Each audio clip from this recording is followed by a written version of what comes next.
Pantai Parangkusumo yang berada di Bantul, Yogyakarta bukanlah pantai biasa. Selain indah, pantai yang juga disebut sebagai Pantai Laut Selatan ini dikeramatkan karena dianggap sebagai gerbang menuju Kerajaan Laut Selatan, di mana Kanjeng Ratu Kidul atau Ratu Pantai Selatan berada.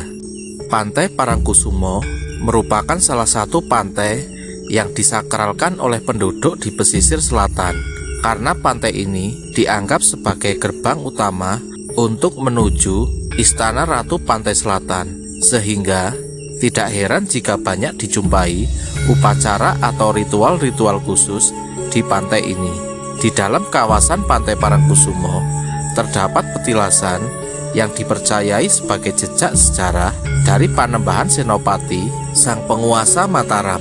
Menurut legenda, di tempat inilah untuk pertama kalinya Panembahan Senopati bertemu dengan Nyi Roro Kidul yang merupakan penguasa Laut Selatan. Petilasan tersebut dikenal dengan nama Puri Cepuri.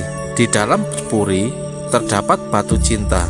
Konon, tempat ini merupakan titik pertemuan antara Panembahan Senopati dengan Kanjeng Ratu Kidul dan berujung pada perjanjian yang dibuat keduanya. Dikisahkan bahwa pada saat itu Panembahan Senopati sedang bertapa untuk menyempurnakan kesaktiannya. Meditasi yang luar biasa tersebut mengakibatkan goro-goro atau menimbulkan kekacauan di Kerajaan Segoro Kidul atau Laut Selatan. Tiba-tiba terjadi fenomena alam yang aneh seperti badai yang terjadi tiba-tiba hingga menyebabkan pohon-pohon tercerabut dari akarnya, serta air laut yang mendidih sehingga ikan-ikan terlempar ke daratan. Sebagai penguasa Laut Selatan, Kanjeng Ratu Kidul pun penasaran dengan apa yang sedang terjadi. Lantas, sang ratu menampakkan diri ke permukaan laut dan melihat Panembahan Senopati untuk pertama kalinya. Karena ketampanan Panembahan Senopati, Kanjeng Ratu pun jatuh cinta dengan Raja Mataram ini. Kemudian Kanjeng Ratu Kidul pun mendatangi penguasa Mataram tersebut dan mengatakan bahwa harapannya telah dikabulkan oleh Sang Maujud Agung atau Tuhan Yang Maha Kuasa. Sejak saat itu terjadilah perjanjian di mana Ratu Kidul akan membantu Panembahan Senopati untuk menjadi pemimpin Mataram dengan imbal balik sang Senopati dan semua keturunannya bersedia menjadi suami sang ratu. Perjanjian inilah yang menjadi dasar hubungan erat antara Keraton Yogyakarta dengan Laut Selatan, dengan dibuktikan melalui adanya pelaksanaan upacara Labuan Alit sebagai bentuk persembahan bagi Laut Selatan.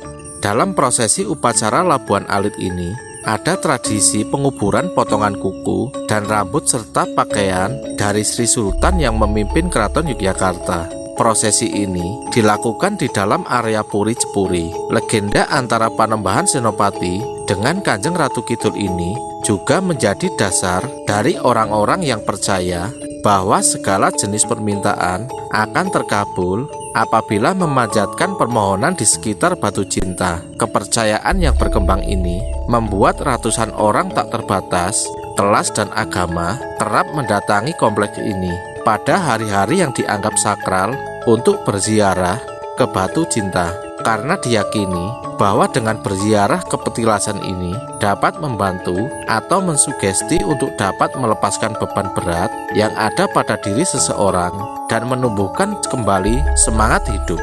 Cerita tersebut sampai sekarang masih dipercayai oleh masyarakat Yogyakarta, sehingga masyarakat masih melakukan ritual di kawasan Cepuri sebagai tempat pertemuan antara Ratu Kidul dengan Panembahan Senopati, dan juga di kawasan Pantai Parangkusumo yang dipercaya merupakan keratonnya Ratu Kidul. Tak cuma soal misteri dan juga kesakralan selama ini menjadi cerita turun-temurun di masyarakat, beredar juga cerita di masyarakat adanya lokalisasi di Pantai Parangkusumo. Ketika malam tiba, para pekerja seks komersial mulai bekerja, menjajakan tubuhnya, meraup pundi-pundi rupiah dari pengunjung yang datang untuk menyewa jasanya.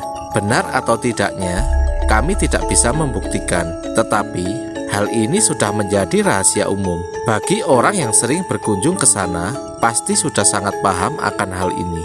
Tidak bisa dicegah karena buktinya mereka sudah ada mungkin sejak puluhan tahun lalu dan berganti generasi. Terlepas dari semua itu, Parangkusumo tetap patut menjadi destinasi wisata yang menarik untuk dikunjungi. Selain keindahan alam yang terpampang, cerita, legenda, dan budaya juga harus tetap kita lestarikan. Walaupun tidak melakukan ritual atau aktivitas lain, setidaknya sebagai generasi masa kini mengetahui budaya nenek moyangnya. Dan yang perlu garisbawahi, bukan untuk menyekutukan Tuhan, tetapi lebih kepada menghormati sesama makhluk hidup yang berdampingan di muka bumi ini. Segala apa yang kita lakukan tetap diniatkan kepada Gusti Kang Murbeng Dumadi.